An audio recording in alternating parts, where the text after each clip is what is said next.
Chapter 7. I sprinkled brown sugar onto my porridge and watched it melt into sticky golden pools. "That'll rot your teeth," said Dad. He sprinkled salt and a small lump of butter onto his own porridge and swirled it round. He looked tired and grumpy. I guess he'd been up in the night checking the ewes that were due to lamb. "You were late coming back from football yesterday," said Dad. He flicked through the farming magazine beside him. "Graham and I could have done with some help." I wanted to tell him I was up on the hill, watching an osprey come back. I was bursting to tell him that we had ospreys nesting here on our farm, but it was a secret, Iona's and my secret. We promised to tell no one. Graham poured a cup of tea and laughed. "He wasn't playing football yesterday. He was up on the hill, flapping around like a wee birdie. I saw him with a girl up there." He turned to me. "Your girlfriend, is she?" I hit him on the arm, and tea spilled across the table. "Oh, grow up, you two, for heaven's sake," said Mum. "Graham, you're old enough to know better." She mopped up the tea from the table and sat back on the rocker chair, warming her feet on the cooking range. "Which girl's this?" Graham raised his eyebrows. "It looks like mad old McNair's granddaughter to me." "I heard she was back," said Mum. "Fiona McNair's child," said Dad. He turned to Mum. "You were at school with Fiona, weren't you?" Mum nodded. "Aye, that was a while ago. There's a lot of water gone under the bridge since then." "Rob hates the McNairs," I said. "He says Iona's mum stole from his dad and ruined his business. Is it true?" Mum started clearing the table. "It's true that a lot of money went missing the day Fiona left," she sighed. "But truth be told, Rob's dad was never much of a businessman anyway." "He was trying to build an adventure park," said Dad. "Bike trails through the forest, and the high wire stuff in the trees. It was losing money before Fiona worked there." "She's a dancer, isn't she?" I said. "That's what Iona says. She's in the big shows down in London." Mum and Dad exchanged glances, and Dad went back to reading his magazine. "Well, I haven't heard from her in a while," said Mum, "but I heard she did a bit of dancing." Graham gave a snort of laughter. Dad glared at him. "Haven't you got sheep to feed?" Graham reached for his coat and gave me a slap on the back. "Off to school now," he grinned. "Don't be late." It wasn't fair. Graham was 18. He'd finished school and was back on the farm where he'd always wanted to be.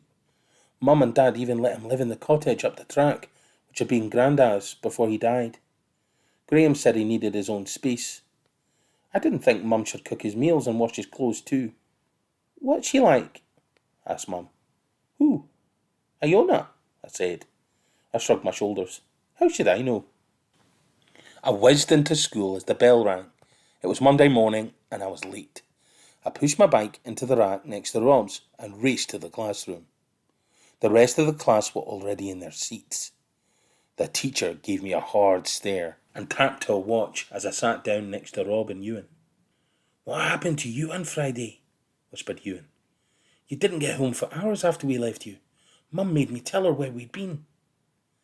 It seemed ages ago, although it was only 3 days. "I was checking on the sheep," I lied. "You'll never guess who's in our class," said Rob. His face was dark like thunder. He nodded to the tables at the front of the class. "It's her." At that moment, Iona turned round. It was as if she could feel us looking at her. She looked strangely out of place in the classroom, in her grey uniform and blue fleece. Her hair was tied in a ponytail, but thick clumps and tangles stuck out the back. She smiled at me, but I looked away. "Not her," said Rob. Our teacher introduced Iona, but most of the class knew her. At least they knew her granddad, and that was enough to set some of the girls off giggling. At lunch break, I saw Iona alone. She sat on a far wall of the playground, staring out over the field. I joined a group from my class trading cards. "She's forgot her lunch," said Ruth. "She won't tell the teachers, though." "Look at the state of her," said Sarah. I don't see why she should be allowed to wear trainers when no one else can. Ruth spread her cards out on the table. I heard her ma is locked up in a mental home. Sarah picked up a card and swapped it for one of hers. Mum said to have nothing to do with her. Why? I asked. 'Cause she's a nutter, said Rob. You seen that yourself. I saved a sandwich for Iona, but I didn't get a chance to give it to her until afternoon class. The teacher let Iona pick someone to work with in the library for a class project on recycling, and she picked me. Thanks, said Iona. She wolfed the sandwich down and wiped the crumbs from her chin. We sat in the corner of the library and spread out books in front of us. No one else was in there. The sun poured through the big side windows. Look at this book, said Iona. She sat down next to me and opened a large book on Scottish wildlife and started flicking through the pages. You've got a pine marten den on your farm, did you know? I leaned across to look at the picture of the creature sitting in the branch of a tree. Its long brown body looked part cat, part weasel. I'd only caught a glimpse of a pine marten once before, just its face peering above an old fallen trunk. It had turned and disappeared into the undergrowth, showing a last view of its bushy tail. I flicked over to another page. Iona seemed to know more about my farm than I did. I've seen golden eagles before, I said. Really, said Iona. I've never seen one of them. Last year, I saw them. On the other side of the hill, I said. We'll look for them. Iona smiled. I'd like that. I leaned across Iona to point to a photo of red deer. And we've got those. Callum! I jumped. I hadn't heard the library door open. Rob was standing behind us, staring at me. I leapt to my feet. Time to pack up, said Rob. He scowled at Iona. Iona went back to flicking through her book. I ignored her and started putting books away on the shelves. Come on, said Rob. It's home time. Let her do the rest. I followed Rob out through the door and into the playground. We pulled our bikes from the rack and pushed them out past Mum's and Dad's waiting at the school gates. Mad old McNair was standing on the other side of the road, a stooped figure in a long brown coat. As we cycled past, I noticed striped pyjamas flap against his bare legs. Race you, said Rob. I pedalled like mad behind Rob up the hill out of the village. When we got to the top of the hill, I glanced back down the road. The village lay sprawled out like a map beneath us, the bright green of the playing field dotted with a few sheep, the village hall and the shop and the stone cottages. The school playground had emptied, and cars were winding their way along narrow roads. A stooped figure shuffled slowly along the south road out of the village. A small figure behind him turned to look up and wave. Come on, said Rob. What are you waiting for? I didn't wave back. Instead, I turned my bike down the steep descent of Shepherd's Lane, my wheels following in Rob's tyre tracks all the way. Chapter 8. The next morning, Rob was waiting for me at the bottom of our farm track with a great fat grin on his face. Well, what do you reckon? He said. I looked at his new mountain bike, shining black and silver. Jammy, I said, I forgot it was your birthday today. I couldn't believe my dad got me this one, Rob said. It's a top model. Front and rear disc brakes, Shimano gears, front suspension forks. It's got the lot. And look at this.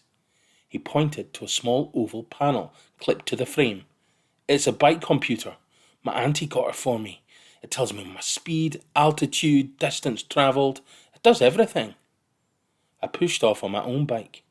I bet it doesn't make you faster, I yelled. I raced away. I loved mornings like this. Bright sunlight on the potholed puddles. We were fairly level on the flat, but Rob pulled away from me on Shepherd's Lane up through the rough tracks. My tyres couldn't grip the loose stones, and I had to get off and push my bike the rest of the way. Rob was wiping the mud off his alloy wheels and talking to Ewan when I reached the bike shed. Iona was hovering nearby, but I pretended I hadn't seen her. Are you coming round tonight? Rob asked us. Mum's cooking pizzas. I've got a cool new DVD I'll bring, said Ewan. Rob rolled his eyes. Oh, let me guess. 100 places to go fly fishing before you die. It's extreme fishing, actually, said Ewan. It's got sharks and barracudas. Save it for another day, said Rob. I can't take the excitement. I shouldered my bag and walked with Rob and Ewan across the wet playground to the far wall. Rob took out his homework and copied some of Ewan's answers, scrawling them down on his worksheets. Iona was leaning against the wall not far from us, watching me. The bell rang, and the children started to move towards their classrooms. Come on, said Ewan. We've got class. Rob stuffed his homework in his bag, and we hurried up the ramp to the classroom. I was at the door when Iona called me back. What does she want? Rob frowned. I shrugged my shoulders. I'll catch you up. I turned to Iona. You coming to the loch after school? She asked. I can't, I said. It's Rob's birthday. Doesn't matter. She smiled and passed me a large envelope. I did this for you last night. I could see Rob watching us from the window. Thanks, Iona, I mumbled. I stuffed it in my bag. Aren't you going to look inside? She said. Later, I said. Come on, we're late. I walked into the back of the room and slung my bag on the table with Rob and Ewan. The teacher wasn't in the class yet, so I took my homework out of my bag and walked up through the aisle between the tables to place it on the teacher's desk. When I got back to my chair, Ewan and Rob were crowded over my bag. They'd pulled out the envelope and opened it, and were looking at a painting on a piece of paper. Very romantic, said Ewan with a grin. I looked at the paper. Iona had painted 2 ospreys. One was sitting in the nest, and the other one was flying, wings outspread, bringing a fish. She had signed it. To Callum, from Iona. Kiss, kiss, kiss. She's always watching you, said Rob. I reckon she fancies you. Does not, I mumbled. Look at all those kisses, said Rob. I wish she'd just shut up. Iona was looking at us now. Her granda came down to the shop in his nightshirt last week, said Ewan. Nightshirt and slippers. That's all he had on. Rob looked across my shoulders to where Iona was sitting. Right nutters, the pair of them, he said, should be banged up in a mental home. He held up the picture in full view. The rest of the class was listening now. Some of the girls laughed. Rob's voice was crystal sharp, loud and clear. Right nutters. What do you reckon, Callum? I could see Iona watching me from under her fringe of red hair. I could feel her eyes burning into me. The whole class was watching. I looked down to my shoes, where mud had hardened into a thick brown shell. Yeah, right pair of nutters, I said.